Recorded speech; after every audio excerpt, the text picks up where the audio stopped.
The car slowed down, and Mary leaned forward in her seat. She had waited 5 long years for this moment, 5 years of cold mornings, lonely nights, and counting days on a calendar. She came back home with gifts, smiles, and hope. She came back to see her husband. She came back to hold her daughter again. But somewhere in this Lagos traffic, Mary was about to see something that would change her life forever. 5 years, that was how long Mary had been away from home. 5 years of cold mornings in London. 5 years of lonely nights. 5 years of counting days on a calendar. Now she was finally back. As her plane landed at Murtala Muhammad International Airport, Lagos, Mary smiled. The airport looked different. Machines everywhere. Things moving fast. It felt like another country. She was happy, but she was also nervous. Her daughter was now 10 years old. Mary had bought many gifts, pretty dresses, shoes, toys, sweets. 5 big bags. All cleared quickly. She thanked God. She entered a taxi and told the driver, "Ikoyi, please." She sat at the back, looking out of the window. Lagos was loud, Lagos was busy, Lagos was beautiful. She missed it. She imagined her daughter running into her arms. She imagined her husband smiling proudly. But Lagos had other plans. The car stopped, and stopped, and stopped, 3 hours.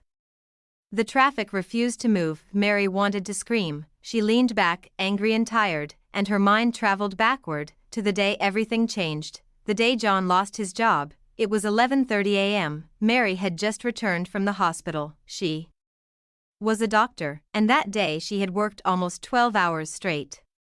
She was exhausted. Then John drove in. He looked broken. Mary knew immediately what happened.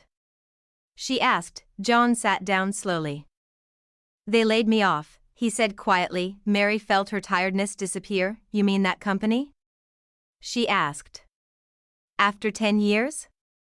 John nodded. For 10 years, John gave them everything. Late nights, no rest, laptop till 2 a.m. And just like that, it was over. Mary walked to him and stroked his head. "Don't worry," she said softly. "We will survive."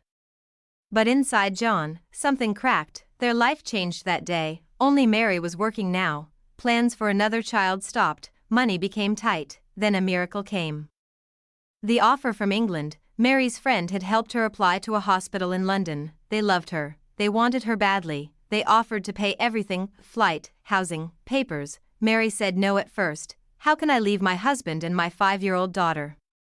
she cried. But hunger is stubborn. Bills don't wait. After many nights of talking and praying, they agreed. She would go. For the family, John said. Mary left Nigeria within a week. She promised to return soon. But soon became 5 years. Back to the traffic. Mary opened her eyes. "Oshodi," the driver said. The car moved slowly over a bridge. Then Mary saw her, a small girl, dirty dress, bare feet.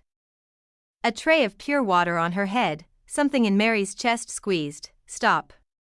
she shouted. The driver stopped. Mary stepped out. Her heart was shaking. "Sod," she whispered. The girl turned, blank eyes. "Yes, Emma?" the girl said in Yoruba. Mary saw it, the scar on the left arm, from a bicycle fall. Her world collapsed. Mary screamed and pulled the girl into her arms. People gathered, a foreign-looking woman crying, a street child confused. Mary threw away the tray. Dragged the girl into the car. The smell was strong, but Mary did not care. This was her daughter. The horrible truth. In the car, the girl slowly remembered. Her father took her to a shrine. Someone blew powder in her face. Then darkness. She woke up on the street. A woman called Mama Ijibu took her in. She sold water every day. Mary cried until she had no tears left. She worked like a slave in England, sending money, thousands of pounds. But her daughter was suffering. Later, she learned the truth. John wanted fast money. He used their child, a dark ritual. The more the child suffered, the richer he became. The house on Banana Island. They arrived at a big house, beautiful, expensive. John rushed out to hug Mary. Then he saw the girl. He froze. "I can explain," he said. Mary said nothing. She walked to the kitchen. A pot of boiling water was on the cooker. She lifted it, walked back, and poured it on his face. John screamed. Security rushed in. An ambulance came. Mary was arrested. She didn't fight. She didn't cry. She only asked one question. "If you were in my shoes, what would you do?"